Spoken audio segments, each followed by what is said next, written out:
થાકું માણસ છું યાર, પણ આ તો બોલી ના આપે હતું ને. હાલો તો હવે જાશું આપણે દીવ તરફ પ્રસ્થાન કરશું હે ને. ચાલો ઓલા બધા જો અંદર ગાડીમાં ચા પીવડે દીધી બધાને મસ્તની બેઠા. હાલો હવે આપણે દીવ આગળ પહોંચી જાય પહેલાં, પછી આપણે આગળ વાતચીત કરીએ બધા. કિંજલ ફોટો પડો હાલ.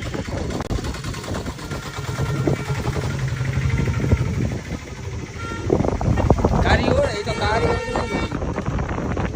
હા બરોબર. શું ઇન્દિર આવે છે ફોટો ને પડો. તો ફાઇનલી મિત્રો આપણે પહોંચી ગયા છીએ દીવની અંદર. એન્ટ્રી લઈ લીધી છે બરાબર ને. દીવની અંદર એન્ટ્રી એટલે સ્મેલ આવી જાય ને તને, થઈ જાય ને. દરિયો દેખાઈ ગયો ને.